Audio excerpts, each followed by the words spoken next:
El concepto del pecado, antes un pilar de la comprensión moral, parece haber perdido su base sólida en la sociedad actual. Incluso dentro de las comunidades cristianas, hay un cambio notable en cómo abordamos el pecado. La confesión, el sacramento de la sanación y la reconciliación a menudo se descuida, eclipsada por una actitud más informal hacia las malas acciones. Esta postura relajada hacia el pecado se agrava por la tendencia a minimizar la responsabilidad moral individual. El pecado a menudo se ve como un mal social en lugar de una falla personal. Esta amnesia colectiva con respecto al pecado ha llevado a una peligrosa minimización de sus consecuencias. La idea del pecado mortal, una ofensa grave que pone en peligro nuestra salvación eterna, rara vez se discute. Este cambio exige nuestra atención, lo que nos impulsa a reexaminar nuestra comprensión del pecado a la luz de la verdad inmutable de Dios. Para comprender verdaderamente la esencia del pecado, debemos recurrir a la sabiduría ancestral consagrada en las páginas del Antiguo Testamento. El idioma hebreo ofrece una comprensión profunda de la naturaleza del pecado. 3 palabras hebreas, en particular, iluminan la naturaleza multifacética de desviarse del camino de Dios. Y transmite la imagen de fallar el tiro, de desviarse del camino trazado por Dios. Lleva el peso de la rebelión, un alejamiento deliberado de la autoridad de Dios. Profundiza en los efectos del pecado, revelando su poder para torcer y distorsionar nuestro propio ser. Estos términos hebreos pintan un tapiz vívido de la naturaleza del pecado, revelándolo como una transgresión contra Dios y una fuente de profunda desarmonía espiritual. Las páginas del Antiguo Testamento están llenas de relatos con moraleja sobre el pecado y sus devastadoras consecuencias. Desde el jardín del Edén hasta las llanuras de Moab, los tropiezos repetidos de la humanidad sirven como recordatorios crudos del poder destructivo del pecado. El primer pecado, cometido por Adán y Eva, se erige como el arquetipo de todas las transgresiones posteriores. Tentados por el engaño de la serpiente, sucumbieron al atractivo del conocimiento prohibido, deseando ser como Dios. Este acto de desobediencia destrozó la armonía de la creación, introduciendo el pecado y la muerte en el mundo. La Torre de Babel, un monumento al orgullo humano, se erige como otro ejemplo de las consecuencias del pecado. Impulsados por el deseo de alcanzar el cielo, la gente ignoró el mandato de Dios, lo que resultó en confusión y división.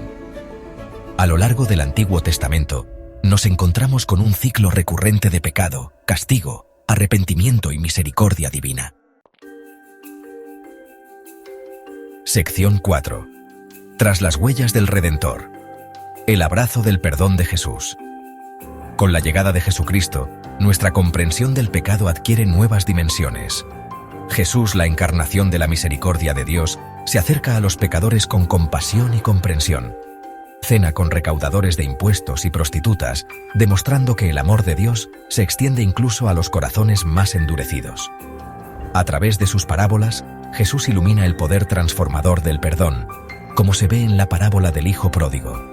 En el centro del ministerio de Jesús está su autoridad para perdonar los pecados, revelando su poder divino sobre el pecado y sus efectos. Sección 5. El llamado de Pablo. Liberación de las garras del pecado. San Pablo ofrece una comprensión profunda de la naturaleza del pecado y el poder liberador de la redención de Cristo. Pablo, una vez un celoso perseguidor de cristianos, experimentó una conversión radical que transformó su vida. En sus cartas, Pablo lidia con la tensión entre la ley y la gracia, entre la condenación del pecado y la libertad que se encuentra en Cristo. Describe el pecado como una fuerza que esclaviza a la humanidad, manteniéndonos cautivos de nuestras pasiones y deseos. Sin embargo, Pablo proclama que a través de la fe en Jesucristo, somos liberados del dominio del pecado. El sacrificio de Cristo en la cruz expía nuestros pecados, rompiendo las cadenas que nos atan y ofreciéndonos una nueva vida. Sección 6. El susurro de la serpiente, rastreando las raíces del pecado.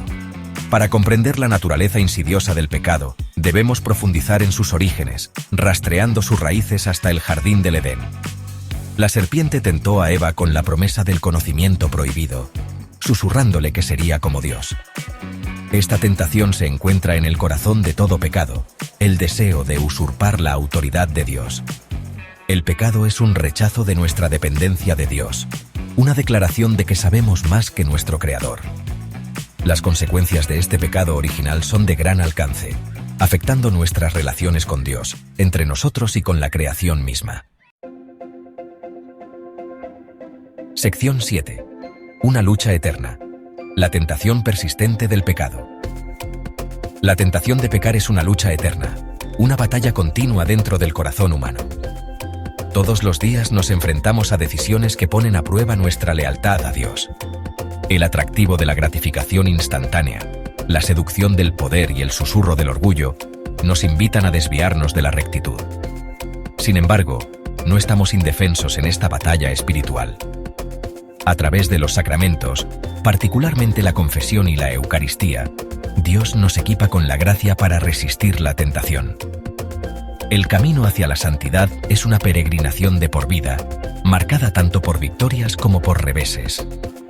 Al aceptar la verdad sobre el pecado, nos abrimos al poder transformador de la misericordia de Dios y a la libertad liberadora que se encuentra en Cristo.